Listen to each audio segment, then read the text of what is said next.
محمد بن قاسم اسلامی لشکر کے ساتھ دریائے سندھ کے مغربی کنارے پر راوڑ کے مضبوط قلعے کے سامنے پڑاؤ ڈال چکا تھا۔ پچھلے چند ماہ میں سیستان کے قرب و جوار کا تمام علاقہ اور بڑے قلعے مسلمانوں کے قبضے میں آ چکے تھے۔ اب انہیں دریائے سندھ پار کر کے راجہ داہر پر شدید ترین ضرب لگانا تھی۔ محمد بن قاسم کا خیال تھا کہ یہ ضرب لگانے میں زیادہ تاخیر نہ کی جائے اور جلد از جلد راجہ داہر کو میدان جنگ میں للکارا جائے، مگر دریا پار کرنے کے لیے سب سے بڑا مسئلہ کشتیوں کی دستیابی کا تھا۔ ظاہر تھا دشمن ہوشیار ہے اور اگر دریا پار کرتے وقت تاخیر ہوئی تو انہیں زبردست نقصان پہنچ جائے گا، لہٰذا آنن فانن دریا پار کرنے کے لیے کثیر تعداد میں کشتیوں کی ضرورت تھی۔ ابھی یہ مسئلہ حل نہیں ہوا تھا کہ ایک اور مشکل کھڑی ہو گئی۔ ناموافق موسم کی وجہ سے گھوڑوں کو سپرد خاک کرنا پڑ رہا تھا اور کچھ خبر نہیں تھی کہ یہ آفت کیا شکل اختیار کرے گی۔ لشکر میں ایک طرح کی مایوسی اور پزمردگی پھیلتی جا رہی تھی۔ وطن سے دوری اور مہم کی طوالت سپاہ کے مزاج پر ہمیشہ اثر انداز ہوتی ہے، یہاں بھی ہو رہی تھی۔ ان غیر موافق حالات میں لشکر کے جو سپہ سالار اور سردار ہمیشہ کی طرح بلند حوصلہ اور چاق و چوبند تھے اور جن کے روشن چہرے ساتھیوں کے لیے امید اور روشنی کا سرچشمہ تھے، ان میں پہلا نام سالار اعظم محمد بن قاسم کا تھا۔ یہ جواں سال مجاہد سورج کی طرح اپنے ستاروں کو روشنی بخش رہا تھا۔ اس کی تابانیاں سپاہیوں میں جذبوں کی حرارت برقرار رکھے ہوئے تھیں۔ منظر محمد بن قاسم کے وسیع خیمے کا تھا۔ وہ کمر پر ہاتھ باندھے ٹہل رہا تھا اور قندیل کی روشنی میں محرر کو خط لکھوا رہا تھا۔ یہ خط والی بصرہ حجاج بن یوسف کے نام تھا۔ مضمون کچھ اس طرح تھا: محترم چچا، آپ کا خط ملا جس میں آپ نے اپنی دعاؤں سے نوازا ہے اور جلد از جلد دریا پار کرنے کی ہدایت کی ہے۔ محترم چچا، میرے بس میں ہو تو ایک لمحے کی دیر نہ کروں، مگر حالات ساتھ نہیں دے رہے۔ بہرحال میں مایوس نہیں، آپ کی دعائیں اور خدا کی مدد شامل رہی تو جلد ہی اسلام اور کفر کے درمیان فیصلہ کن مارکے کی راہ ہموار ہو جائے گی۔ میں آپ کی ہدایت کے مطابق دریا کے کنارے کا جائزہ لے رہا ہوں اور اس کوشش میں ہوں کہ پار اترنے کے لیے مناسب ترین جگہ تلاش کی جائے۔ اس کے علاوہ راجہ داہر سے نامہ و پیام بھی جاری ہے۔ میں نے اپنا ایلچی بھیجا تھا اور اس کی زبانی داہر کو کہلوایا تھا کہ دو باتوں میں سے ایک قبول کر لو، یا تم دریا عبور کر کے ہمارے پاس آؤ یا ہمارے لیے راستہ چھوڑ دو۔ اگر تم دریا عبور کرنا چاہتے ہو تو ہماری طرف سے تمہیں صف آرائی کا پورا موقع دیا جائے گا۔ جواب میں راجہ داہر نے باہر سوچ بچار کے بعد پیغام بھجوایا ہے کہ ہم لڑائی کے لیے تیار ہیں، تم چاہو تو دریا عبور کر سکتے ہو۔ باقی احوال یہ ہے کہ اسلامی فوج کو کچھ مشکلات درپیش ہیں، جن میں ایک بڑی مشکل یہ ہے کہ ایک برس قسم کی بیماری سے ہمارے گھوڑے بڑی تعداد میں مر رہے ہیں۔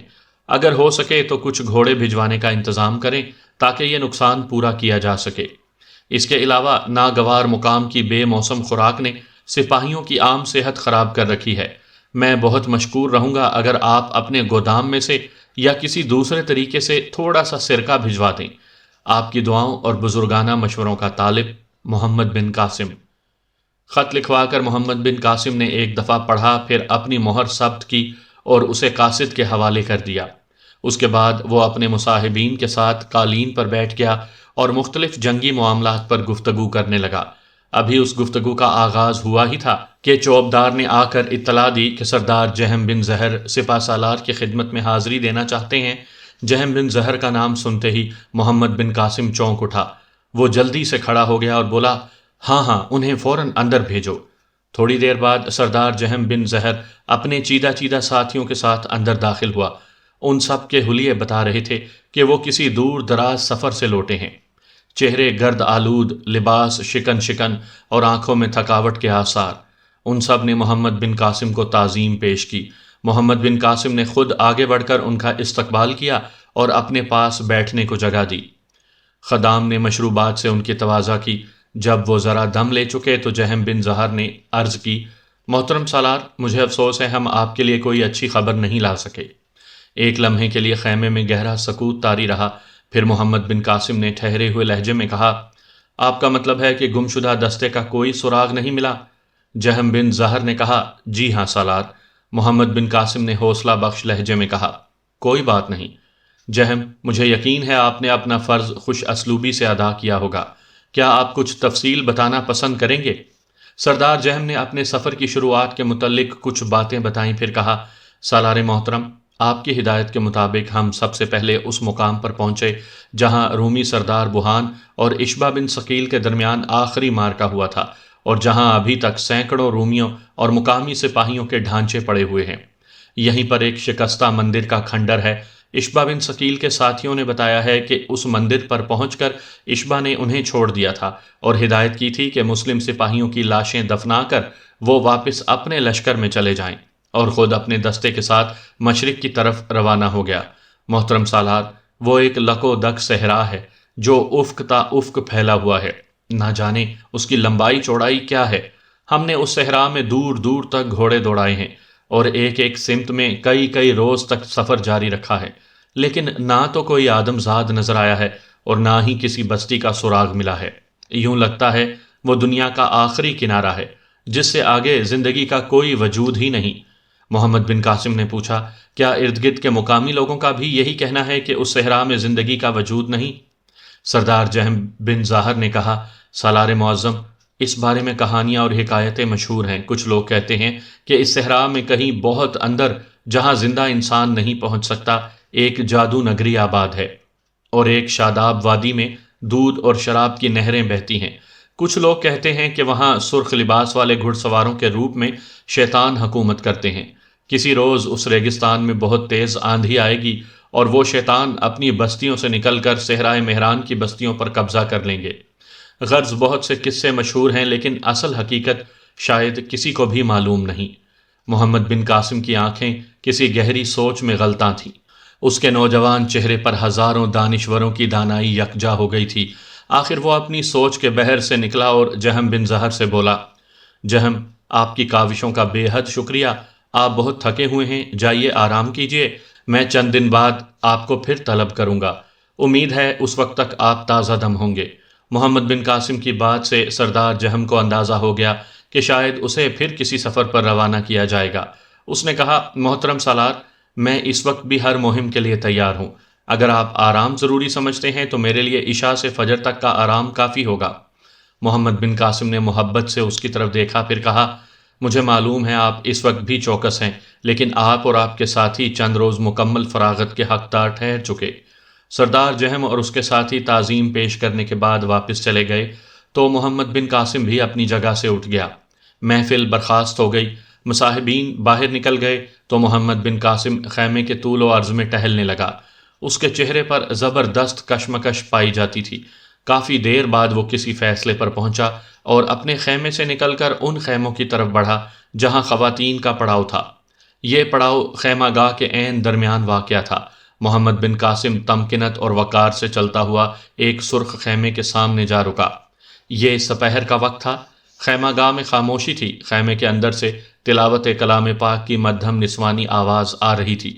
محمد بن قاسم کی دستک پر ایک ملازمہ باہر نکلی۔ سپہ سالار کو روبرو دیکھ کر وہ ادب و احترام سے دوہری ہو گئی، پھر اچھا حضور کہتی ہوئی جلدی سے اندر چلی گئی۔ تھوڑی دیر خیمے میں پردہ کر لیا گیا تو محمد بن قاسم اجازت لے کر اندر چلا گیا۔ یہ ایک خوبصورت خیمہ تھا، درمیان میں نفیس پردہ لٹک رہا تھا۔ پردے کے عقب میں کسی عورت کا ہیولہ تھا۔ وہ آسیہ تھی، اشبا کی دلہن۔ چند ماہ پہلے محمد بن قاسم نے خود اس کا نکاح پڑھایا تھا۔ آسیہ نے اٹھ کر محمد بن قاسم کو تعظیم پیش کی۔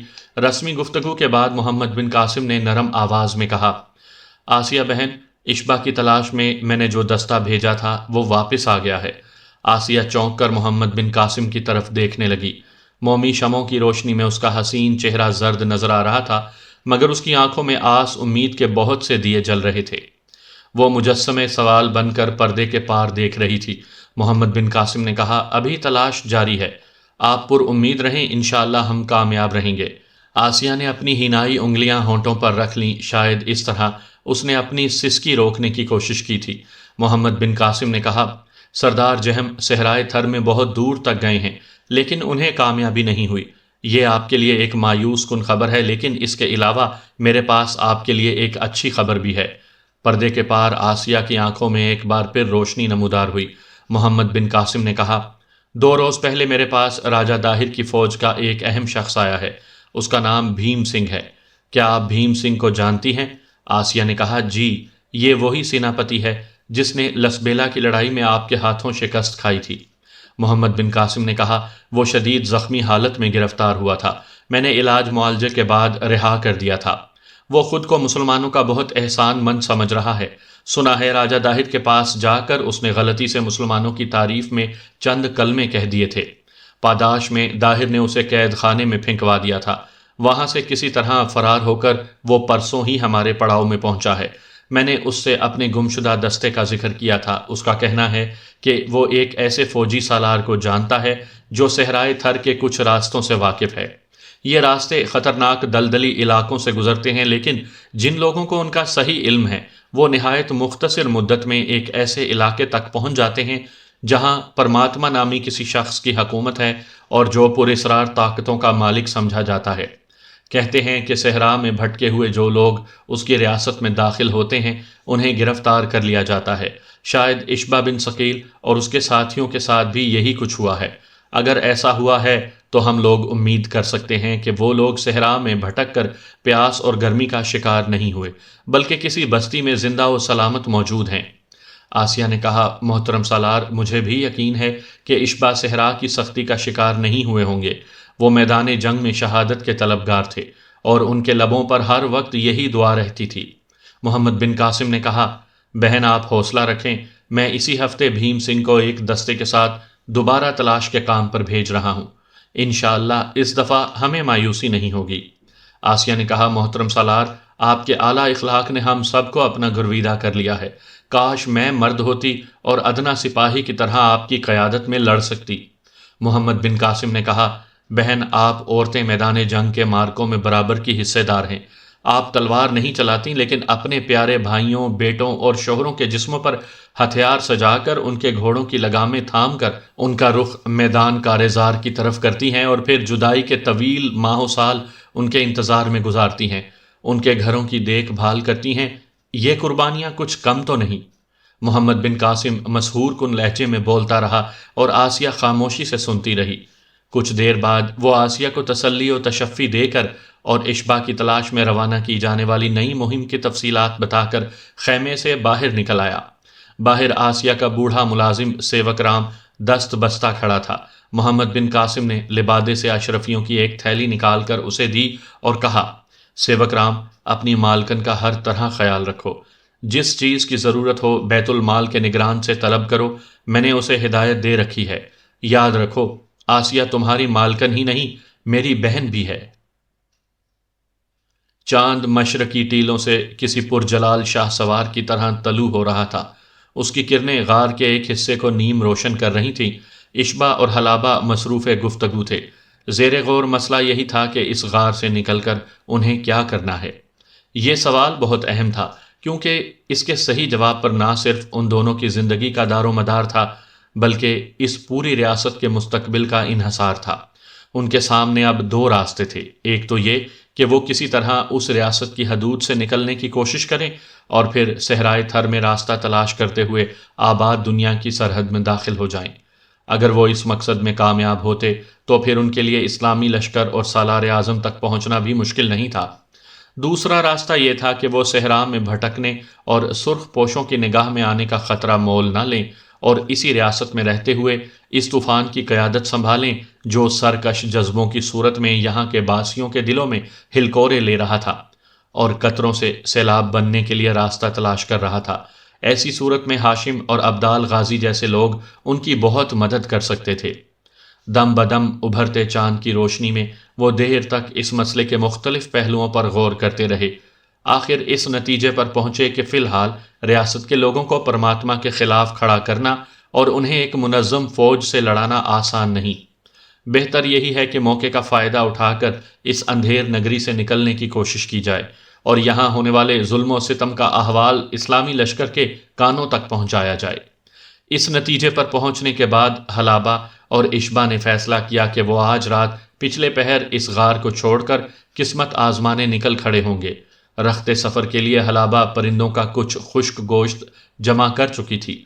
اس نے یہ گوشت چمڑے کے تھیلے میں رکھا، پھر پانی کی بوتل بھی بھر کر اندر رکھ لی۔ تب اس نے اشبا کے زخموں کے لیے مرہم پٹی کا سامان سنبھالنا شروع کیا۔ اشبا نے جنگی سامان والے صندوق میں سے اچھی کمانیں، 4 ترکش اور 2 تلواریں منتخب کر لیں۔ یہ سارا سامان ایک جگہ ڈھیر کر کے اشبا لنگڑاتا ہوا غار سے نکلا۔ یہاں ایک کھائی میں حلابہ کا گھوڑا موجود تھا۔ اشبا نے مشال کی روشنی میں گھوڑے کا اچھی طرح جائزہ لیا۔ یہ دیکھ کر اسے خوشی ہوئی کہ گھوڑا صحت مند ہے اور ان دونوں کا بوجھ آسانی سے اٹھا لے گا۔ یقیناً یہ ایک بھرپور اور شاندار گھوڑا تھا۔ مطمئن ہو کر وہ غار میں واپس چلا گیا۔ رات ابھی باقی تھی، کچھ دیر آرام کرنے کے لیے وہ دونوں لیٹ گئے۔ ان دونوں کے درمیان جنگلی بیری کی خشک لکڑی دھیمی دھیمی آگ میں جل رہی تھی۔ یہ سفر کی رات تھی۔ اس رات کے دامن میں کیا تھا ان دونوں کو معلوم نہیں تھا۔ اس رات کی سحر کسی بھی رنگ میں طلوع ہو سکتی تھی۔ یہ بھی ممکن تھا کہ رات ختم ہوتے ہوتے وہ خود ختم ہو جاتے، ان کے زخمی جسم پھر سے پرماتما کی قید میں ہوتے، یا ان کے بے جان لاشیں کسی ویران ریت پر پڑے ہوتے۔ دونوں اپنی اپنی جگہ خیالات میں گم تھے، اپنے اپنے انداز میں سوچ رہے تھے۔ اچانک ایک لرزتی اور جھجکتی ہوئی آواز تاریکی میں ابھری۔ یہ حلابہ کی آواز تھی۔ اشبا، ایک بات بتائیں گے؟ اشبا نے چونک کر کہا، ہاں ہاں پوچھو۔ کچھ دیر غار کی تاریکی بے آواز رہی، پھر سلگتی راکھ کی دوسری جانب سے حلابہ نے کہا، آپ ناراض تو نہیں ہوں گے؟ اس کی آواز میں نرم کرنوں کی سرسراہٹ تھی۔ نہیں حلابہ، اشبا نے پورے اعتماد سے کہا۔ اس نے فیصلہ کر لیا کہ وہ حلابہ کی کسی بھی بات سے ناراض نہیں ہوگا۔ حلابہ نے کہا، اشبا، کئی برسوں سے میرے ذہن میں ایک الجھن ہے۔ یہ الجھن آپ کے بارے میں ہے۔ کیسی الجھن؟ اشبا نے پوچھا۔ ایک گہرے سناٹے کے بعد حلابہ کی آواز آئی، یہ سنہری شاہین کون ہے؟ اشبا کا جسم سنسنا کر رہ گیا۔ اسے خیال تک نہیں آیا تھا کہ اس ویرانے میں، اس تاریکی میں، اور اس وقت اس سے یہ سوال کیا جائے گا۔ چند لمحوں کے لیے وہ کچھ بھی نہ بول سکا۔ اس کے چہرے پر کئی رنگ آ کر گزر گئے، پھر دھیرے دھیرے جیسے وہ کسی فیصلے پر پہنچ گیا، اس کے ہونٹوں پر ایک پراسرار مسکراہٹ مچلتی گئی۔ سالار اعظم محمد بن قاسم کے بعد حلابہ دوسری ہستی تھی جسے اس نے اس راز میں شریک کرنا قبول کیا تھا۔ اس نے ایک گہری سانس بھر کر کہا، تمہارا کیا خیال ہے حلابہ، کون ہے سنہری شاہین؟ حلابہ نے کہا، میں اب تک یقین اور بے یقینی کے درمیان ڈول رہی ہوں۔ اشبا نے کہا، بے یقینی زیادہ ہے یا یقین؟ حلابہ نے کہا، یقین۔ اشبا نے پوچھا، کس بات کا یقین؟ حلابہ نے کہا، یہی کہ سنہری شاہین اس وقت اسی غار میں موجود ہے۔ اشبا نے کہا، تو پھر بے یقینی کو دل میں راہ کیوں دیتی ہو؟ جو دل کہتا ہے مان لو۔ حلابہ نے کوئی جواب نہیں دیا۔ غار میں چھائی خاموشی برقرار رہی۔ اشبا نے حلابہ کو صدا دی، ایک بار، 2 بار، لیکن کوئی جواب نہیں آیا۔ اس نے ایک جلتی ہوئی لکڑی اٹھا کر دیکھا، وہ اپنی جگہ سے اٹھ کر غار کے دہانے کے پاس خاموش بیٹھی تھی، جیسے وہ کسی قدیم عبادتگاہ کے دروازے پر سجی ہوئی حسین و جمیل مورتی ہو، جس کا جسم ہیرے کا ہو اور جس کے ہونٹوں اور آنکھوں کی جگہ فلک کے روشن ترین ستارے جڑے ہوں، اور جسے خوابوں کا کوئی شہزادہ ہمت کر کے ایک بار بھی چھو لے تو وہ زندہ ہو جائے۔ اس گھڑی کتنی دلکش نظر آ رہی تھی وہ۔ اشبا نے دیکھا اس کے سرخ آنکھوں میں آنسو تھے، شاید یہ خوشی کے آنسو تھے۔ ان آنکھوں میں اشبا کے لیے عقیدت اور احترام کا سمندر تھا۔ یہ آنکھیں جیسے کہہ رہی تھیں، تم میرے نہیں ہو تو کیا ہوا، میری سرزمین کے فرزند تو ہو، میرے ساتھ کھیلے تو ہو، میرے ہم جولی تو رہے ہو، تم ایک عظیم مجاہد ہو اور میں تمہاری شناسائی پر فخر کر سکتی ہوں۔ ٹھیک 1 پہر بعد جب چاند مغرب میں جھک چکا تھا اور سرد ہوا کے جھونکے ہر ذی حس کو خواب کی وادی میں دھکیل رہے تھے، اشبا اور حلابہ نے گھوڑے پر سوار ہو کر غار پر الوداعی نگاہ ڈالی اور جنوب مغرب کی سمت روانہ ہو گئے۔ پرماتما کے 2 قیدی اس کی بنائی ہوئی سرحدوں کو پھلانگنے جا رہے تھے۔ رات کی خاموشی، چاند کی چاندنی اور تاروں کی ٹمٹماہٹ، سب کچھ جیسے سہم کر رہ گیا تھا۔ حلابہ اشبا کے عقب میں بیٹھی تھی، اس کی اوڑھنی کمر کے گرد ٹپکے کی طرح کسی ہوئی تھی، ایک کندھے سے تیر کمان اور دوسرے سے تلوار لٹک رہی تھی، گلے میں افتیلا جام کی کنڈالی تھی، ایک رومال سے اس نے اپنے بال مضبوطی سے باندھ رکھے تھے۔ اشبا کا ساتھ اسے ایک عجیب طرح کا اعتماد بخش رہا تھا، اور ایسا کیوں نہ ہوتا؟ وہ سنہری شاہین اس کے ساتھ تھا، مشرق و مغرب میں جس کی شجاعت کے چرچے تھے، جو ایک افسانوی کردار بن کر لوگوں کے دلوں پر حکومت کرتا تھا۔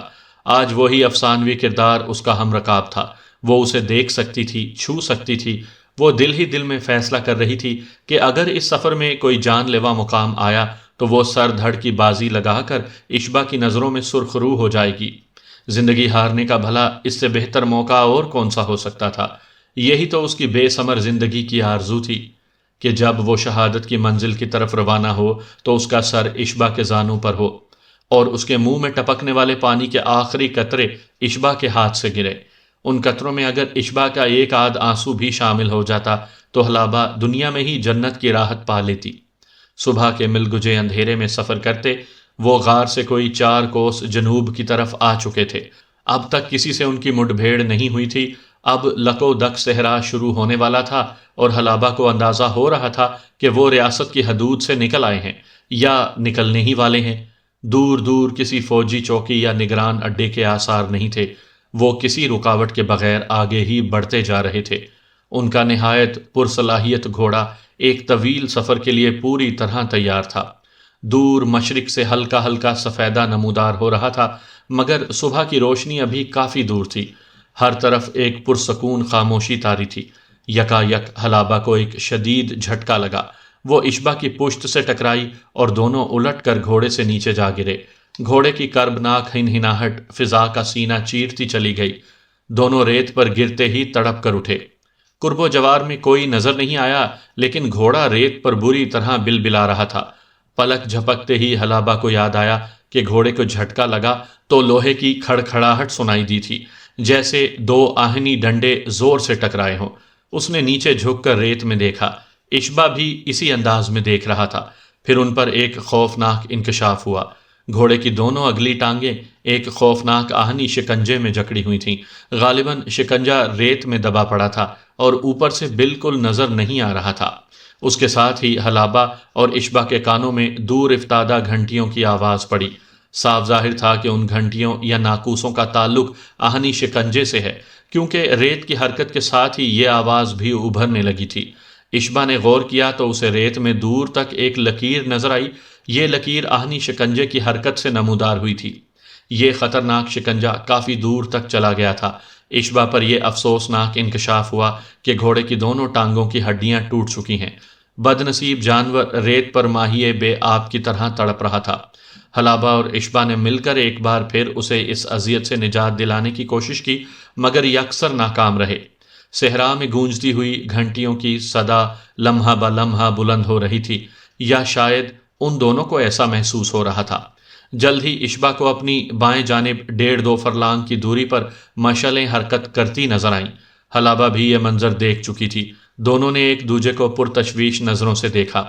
سویا ہوا صحرا جاگ اٹھا تھا اور اب پرماتما کے ہرکارے اپنے نیزے بھالے چمکاتے اپنی تمام تر صفاقیوں کے ساتھ ان کی طرف بڑھ رہے تھے۔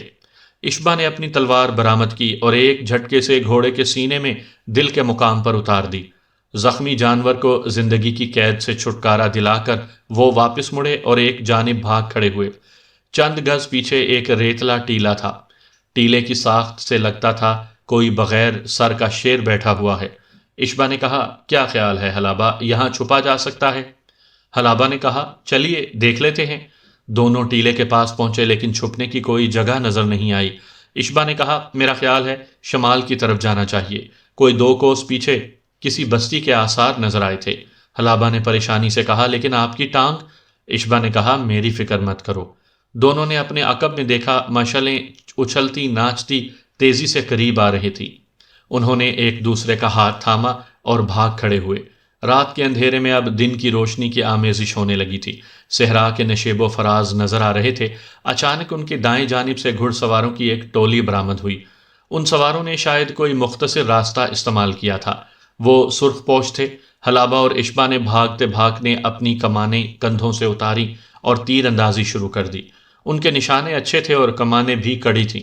ذرا سی دیر میں 2 گھڑ سوار زمین بوس ہو گئے۔ باقی 2 گھڑ سواروں نے جوابی تیر اندازی شروع کی، لیکن ان میں سے ایک بھاگتے گھوڑے پر توازن برقرار نہ رکھ سکا اور نیچے گر کر پچھلے گھوڑے کی سموں تلے کچلا گیا۔ پچھلے گھڑ سوار پر اشبا نے ایک وزنی تیر چھوڑا جو اس کے زرہ بختر توڑتا ہوا سینے میں گھس گیا۔ اس ٹولی سے جان چھڑا کر وہ ایک بار پھر تیز رفتاری سے بھاگنے لگے۔ اب ان کے بائیں پہلو سے بھی روشنیاں امڑتی چلی آ رہی تھیں۔ پرماتما کے 20 سوار ان کی تلاش میں نکل کھڑے ہوئے تھے۔ کسی بھی لمحے وہ دونوں انگنت تلواروں کی زد میں آ سکتے تھے، لہٰذا وہ جسم و جان کی پوری قوت سے بھاگ رہے تھے۔ آخر انہیں کچھ دور درخت کے آثار نظر آئے۔ یہ ایک نخلستان تھا، چند ایک کھیتیاں بھی نظر آ رہی تھیں۔ کھیتیوں کے ساتھ کچھ کچے پکے گھر بنے ہوئے تھے۔ یہی وہ بستی تھی جس کے آثار انہوں نے کچھ دیر پہلے فاصلے سے دیکھے تھے۔ وہ بھاگتے ہوئے کھجوروں کے درخت میں پہنچے۔ اب انہیں عقب میں بہت سے گھوڑوں کی ٹاپیں اور سواروں کی ہاہاکار سنائی دے رہی تھی۔ غالباً ریت پر ان کے قدموں کے نشان تعقب کرنے والوں کی رہنمائی کر رہے تھے۔ وہ جوار کے ایک کھیت میں گھس گئے۔ دفعتاً انہیں ٹھٹک جانا پڑا۔ ایک ادھیڑ عمر عورت ہاتھ میں درانتی لیے سینہ تانے ان کے سامنے کھڑی تھی۔ اس کے ہاتھ پاؤں مضبوط اور قد دراز تھا۔ کون ہو تم؟ اس نے سخت لہجے میں پوچھا۔ اس کی نگاہیں ان کی کمانوں اور تلواروں پر تھیں۔ اس سے پہلے کہ وہ دونوں کوئی جواب دیتے، عورت چونک کر رہ گئی، پھر اپنی لرزاں انگلی حلابہ کی طرف اٹھا کر بولی، تم عربی ہو؟ حلابہ نے سوالیہ نظروں سے اشبا کی طرف دیکھا، پھر اس کی منشا جان کر اقرار میں جواب دیا، لیکن عورت نے جیسے حلابہ کا جواب سنا ہی نہیں۔ وہ اس سے پہلے ہی یقین کر چکی تھی کہ اس کا جواب ہاں میں ہوگا۔ اچانک ہی عورت کی آنکھوں میں پریشانی نظر آنے لگی۔ چاروں طرف گونجتی ہوئی گھوڑوں کی ٹاپیں اسے سب کچھ سمجھا رہی تھیں۔ اس نے بے قراری سے اپنے ارد گرد نگاہ دوڑائی، پھر تیزی سے بولی، ادھر آؤ میرے ساتھ، میں تمہیں چھپاتی ہوں۔ عورت کے لہجے نے حلابہ اور اشبا کو اس کی نیت کی سچائی کا یقین دلایا۔ وہ دونوں اس کے پیچھے گئے۔ وہ انہیں بھوسے کے ایک بڑے گٹھے کے پاس لے آئی۔ بے انتہا پھرتی سے اس نے گٹھے کو کھولا اور ان دونوں کو اندر گھسنے کا اشارہ کیا۔ وہ بھوسے کے اندر لیٹ گئے۔ عورت نے دوبارہ گٹھا باندھنا شروع کیا۔ اس دوران کئی گھوڑے ہانپتے ہوئے وہاں پہنچ گئے۔ ایک کڑکدار آواز اشبا اور حلابہ کے کانوں میں پڑی، اے بڑھیا، کسی کو دیکھا تو نہیں؟ بڑھیا کی پرحیرت آواز آئی، نہیں تو، کیا کوئی ڈاکو ہیں؟ کڑکدار آواز دوبارہ ابھری، ڈاکو نہیں، موت کے فرشتے ہیں، ذرا دھیان سے رہنا، کہیں تیرا کام ہی نہ تمام کر جائیں۔ اس کے بعد گھوڑوں کی ٹاپوں سے اندازہ ہوا کہ گھڑ سوار جوار کے کھیت میں گھوڑے پھرا رہے ہیں۔ عورت چیخ چیخ کر انہیں منع کر رہی تھی۔ آخر تلاش کا یہ کام مکمل ہوا اور گھڑ سوار کھیتوں سے آگے نکل گئے۔ کچھ دیر قرب و جوار میں گہری خاموشی طاری رہی۔ صرف کبھی کبھی عورت کے بڑبڑانے کی آواز آتی تھی، جو اپنے نقصان پر غصے کا اظہار کر رہی تھی۔ سورج اب کافی اوپر آ گیا تھا۔ حلابہ اور اشبا کو اس کا احساس حبس اور گرمی سے ہو رہا تھا۔ بھوسے کی نمی بخارات بن کر اڑتی جا رہی تھی۔ دونوں پسینے میں شرابور تھے۔ آخر انہیں بوڑھی عورت کی آواز سنائی دی۔ اس نے سرگوشی میں ہدایت کی کہ وہ خاموشی سے لیٹے رہیں، باہر نکلنا خطرے سے خالی نہیں، وہ موقع دیکھ کر خود انہیں نکال لے گی۔ تھوڑی دیر بعد انہیں اندازہ ہوا کہ کچھ آدمی مل کر بھوسے کے گٹھے کو اٹھانے کی کوشش کر رہے ہیں، پھر انہیں اچھال کر کسی دوسری چیز پر پھینک دیا گیا۔ گاہے بگاہے عورت کی آواز بھی آ رہی تھی۔ وہ کھیت میں مزدوروں کے ساتھ باتوں میں مصروف تھی۔ اس کی زبان بڑی تیزی اور روانی سے چلتی تھی۔ حلابہ اور اشبا کو اندازہ ہوا کہ انہیں کسی چھکڑے پر لادا گیا ہے اور چھکڑے کو خچروں کا جوڑا کھینچ رہا ہے۔ کچھ دیر چھکڑے پر ہچکولے کھانے کے بعد وہ کسی نیم تاریک اور نسبتاً ٹھنڈی جگہ پر پہنچ گئے۔ چند لمحوں کی تاخیر سے بھوسے کا گٹھا کھولا گیا اور ادھیڑ عمر عورت نے انہیں باہر آنے کا اشارہ کیا۔ وہ بیک وقت بہت خوش اور بہت شرمندہ نظر آ رہی تھی۔ اس نے کہا، میں بہت بہت معافی چاہتی ہوں، آپ کو گرمی میں بہت کشٹ اٹھانا پڑا، لیکن میں نے یہ سب کچھ آپ کی بھلائی کے لیے کیا ہے۔ وہ دونوں چھکڑے سے نیچے اترے تو عورت نے آگے بڑھ کر حلابہ کو گلے سے لگایا، اس کے گال چومے، اس کی پیشانی چومی اور اس کے سر کی بلائیں لینے لگی۔ وہ حلابہ سے بے حد متاثر نظر آتی تھی۔ اس کے علاوہ حلابہ کے گلے میں آویزاں کنڈالی بھی اسے بے حد مروب کر رہی تھی۔ اس نے حلابہ کا ہاتھ پکڑا اور بے حد احترام سے ان دونوں کو اندر لے گئی۔ یہ ایک عام دیہاتی سا کمرہ تھا۔ حلابہ سے مخاطب ہو کر اس نے بڑی عاجزی سے کہا، تمہارا نام حلابہ ہے نا؟ حلابہ نے اقرار میں سر ہلایا۔ وہ آنکھوں میں آنسو بھر کر بولی، مجھے سمجھ نہیں آتی کہ کس طرح تمہارا شکر ادا کروں بیٹی، تو نے مجھے زندہ درگور ہونے سے بچا لیا ہے۔ تو نے وہ کام کیا ہے جو اس خطے میں آج تک کسی نے نہیں کیا اور شاید کوئی بھی نہ کر سکے۔ حلابہ نے کہا، میں کچھ سمجھ نہیں سکی، آپ کس واقعے کا ذکر کر رہی ہیں؟ عورت نے آنکھوں میں آنسو بھر کر ایک بار پھر حلابہ کی پیشانی چومی اور بولی، میں چندا کی ماں ہوں۔ چندا کی ماں؟ یکایک حلابہ کے ذہن میں طوفانی جھکڑ چلنے لگے۔ ایک ساتھ بہت سے اندیشوں نے اس کے حواس پر یلغار کر دی۔ عورت کی آواز حلابہ کے کانوں سے ٹکرائی، بیٹی، تو نے چندہ کو بچا کر مجھے جینے کا بہانہ فراہم کر دیا ہے، ورنہ اب تک میں مر کھپ چکی ہوتی۔ چندہ کو بچا کر؟ حلابہ کی حیرت دم بدم بڑھتی جا رہی تھی۔ اسے اندازہ ہوا کہ بوڑھی عورت کسی بڑی غلط فہمی کا شکار ہے۔ اس نے بے بسی سے اشبا کو دیکھا۔ اشبا کی آنکھوں میں بھی افسردگی تھی۔ اس نے ٹھہرے ہوئے لہجے میں کہا، اماں جان، آپ کس چندہ کی بات کر رہی ہیں؟ ایک چندہ تو وہ تھی جسے پرماتما کے محل میں لے جایا گیا تھا، اور عورت کراہ کر بولی، مت ذکر کرو میرے سامنے ان واقعات کا۔ میں اس حادثے کو ایک خواب سمجھ کر بھول چکی ہوں۔ میں کچھ یاد کرنا نہیں چاہتی۔ بوڑھی عورت کی باتوں سے اندازہ ہو رہا تھا کہ وہ اسی چندہ کی بات کر رہی ہے جس کے حنوط شدہ جسم کو حلابہ اپنے ہاتھ سے ٹکڑے کر کے آئی تھی۔ شاید صدمے کی وجہ سے اس بیچاری عورت کا دماغ چل گیا تھا۔ حلابہ نے پوچھا، بڑی اماں، اب کہاں ہے چندہ؟ عورت نے خوشی کے آنسو پہنچتے ہوئے کہا، بتاتی ہوں، سب کچھ بتاتی ہوں۔ سب سے پہلے میں شکرانے کے 2 نفل ادا کر لوں۔ میری خواہش تھی کہ قدرت مجھے اس بہادر بیٹی سے ملا دے جس نے اپنی جان پر کھیل کر میری بچی کو درندوں کے چنگل سے بچایا ہے۔ تجھے صحیح سلامت دیکھ کر مجھے جو خوشی ہو رہی ہے میں بیان نہیں کر سکتی۔ خدا کی قسم، میری زبان میری محبت کے اظہار سے عاجز ہے۔ عورت نوافل ادا کرنے کے لیے چلی گئی۔ اشبا اور حلابہ اپنے اپنے خیالات میں گم بیٹھے رہے۔ کچھ دیر بعد وہ واپس آئی تو اس کے ہاتھ میں ایک تشت تھا۔ تشت میں کعبیں تھیں اور کعبوں میں ایک بھرپور دیہاتی ناشتہ ان کا انتظار کر رہا تھا۔ کھانے کے دوران عورت نے پوچھا کہ وہ کہاں سے آ رہی ہیں اور ان کے پیچھے پرماتما کے گھڑ سوار کیسے لگے۔ حلابہ نے مختصر الفاظ میں عورت کو اپنے گھوڑے کے مرنے کا واقعہ سنایا۔ عورت کی آنکھوں میں خوف آمیز حیرت نظر آنے لگی۔